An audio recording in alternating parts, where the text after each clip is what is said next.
Banking, the greatest scam on earth. Thomas Jefferson said, "I believe that banking institutions are more dangerous to our liberties than standing armies. If the American people ever allow private banks to control the issue of their currency, the banks will deprive the people of all property until their children wake up homeless on the continent their fathers conquered." Jefferson's warning is already here. 40 million Americans are living on food stamps. Millions more are now homeless, living in tents, all because of one institution, the Federal Reserve System. The Federal Reserve is a group of private bankers who have stolen the money creation process from the American people. Most people still believe the Fed is an agency of the government working in our best interests. It is not. There is no greater form of evil in the world today, so let's explore the banking scam. None of us have ever been taught anything about money. The reason is to prevent us from learning the truth that money is a trick and money is a trap.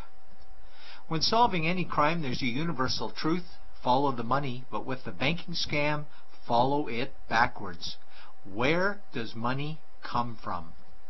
The world's money supply is always growing. Where does all the new money keep coming from? Money comes from privately controlled global banks like the Federal Reserve System. They create money every day, which increases the world's money supply. Because all banks are either owned or controlled by private bankers, the real question is, how do private bankers create new money? And the answer is they create it out of thin air. Bankers create money out of nothing. They make it up. It is a fiction. Wow. Godlike power to create something of value out of nothing. A stroke of a keyboard and money is created. In fact, only 3% of the world's money is even in the form of bills and coins, which means 97% of all money in the world is just numbers typed on a computer screen. This is part one of the banking scam. Money is created out of nothing. The second part of the scam is this phony money is issued as debt. What is debt exactly? Well, when you consider we work our whole lives to pay it off, you could say debt is slavery. But whose debt is this phony money? It's our debt, all of it. It's our debt when we use credit cards, we get student loans, borrow money for mortgages, all bank borrowing. And it's our debt again when the government borrows, which is each and every day. In today's world, money is debt and debt is money, and don't forget the interest charges. Money equals debt and debt equals slavery, therefore money equals slavery. Our monetary system is a carefully concealed system of slavery. Why? Because our government can create the same money for free with no interest charges, just like they used to, as the Founding Fathers designed it inside the United States Constitution for our protection against private bankers. The third part of the banking scam is very evil. When bankers create money from nothing and issue it as debt, they only create the principal portion of the debt.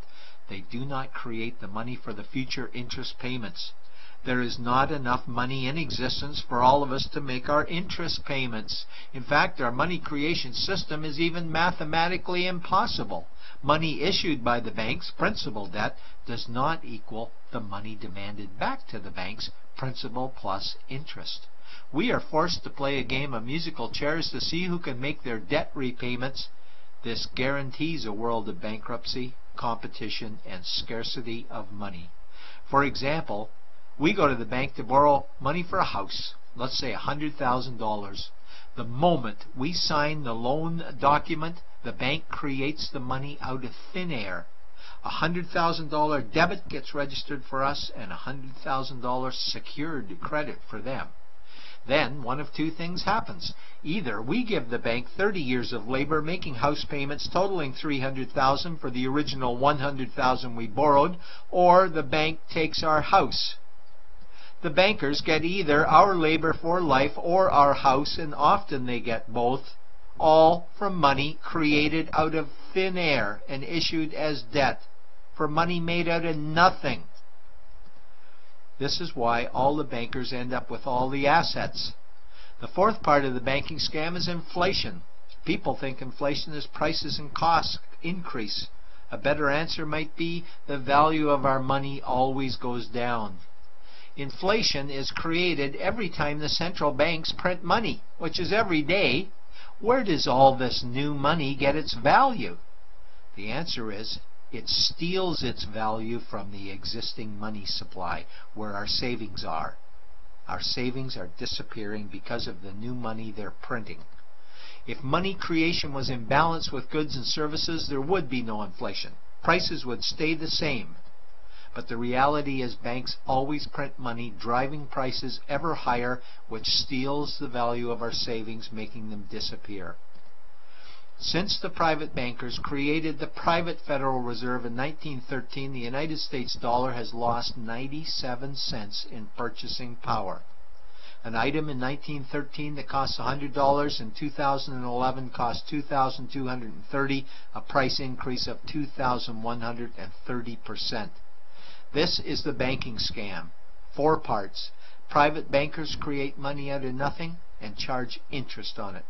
There is no money created for the future interest payments, and inflation steals our savings every day. In order for the banking scam to be pulled over our eyes, the bankers need help from the likes of paid-for politicians and appointed civil servants, military-industrial complex, mainstream media, multinational corporations, and the bankers' good buddies. For example, what do our banker-controlled television networks say about criminal bankers? "Oh, bankers are our saviors. Chairman is man of the year. He saved the world. Bankers really do deserve their bonuses. They're so smart."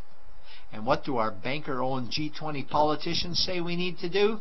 That we must save our banking system, and now we need austerity measures, like increasing existing taxes and bringing in new taxes, cutting our social programs, including education and health care, stealing from our pension plans while increasing the retirement age, keeping us working for more years at lower wages while placing our children and grandchildren in debt and servitude for their future lives. We are being lied to that we must go deeper in debt for bailouts, stimulus packages, quantitative easing, saving the too big to fail banks, credit easing, currency interventions, all names that mean the same thing: more debt to us. Is it not strange that the solution to too much debt is always more debt to us? And where is all this money going? It's going to the banks and to the bankers. They are stealing our money right now. 0.1% of the world's population owns 2/3 of the world's wealth.